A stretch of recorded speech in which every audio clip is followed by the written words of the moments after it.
你有冇諗過，當生命去到一個抉擇嘅關頭，你會點樣選擇？今日以斯帖記第4章就帶我哋去思考呢一個問題。以斯帖原本只係個平凡嘅孤女，機緣巧合成為咗波斯嘅皇后。但當佢面對民族即將被滅嘅危機嘅時候，以斯帖第一個反應係驚，係想退縮。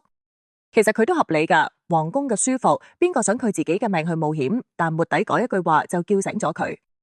焉知你得咗皇后嘅位份，唔係為咗今日呢個機會嗎？各位，人生好多嘅機會，其實都係上帝俾我哋去把握、去承擔㗎。以斯帖忽然明白，真正嘅生命唔係避開危險，而係喺關鍵時刻敢於放手一搏。於是佢講出嗰句經典嘅說話：死就死吧。死亡唔係隨便嘅選擇，但如果係為咗民族、為咗信仰，就算代價係死亡，都值得搏一次。今日我哋身處喺世界，誘惑同埋壓力處處存在，或者你我都曾經猶豫、害怕，唔敢踏出嗰一步。但以斯帖嘅故事提醒我哋，真正嘅勇氣唔係無所畏懼，而係就算懼怕，都仍然選擇去做啱嘅事。你而家可能就係喺個生命嘅重要位置上，焉知呢一個位份唔係為咗現今呢個機會呢？記住，你唔係一個人，上帝會同行。盼望我哋每個人都勇敢咁活出上帝俾我哋嘅召命。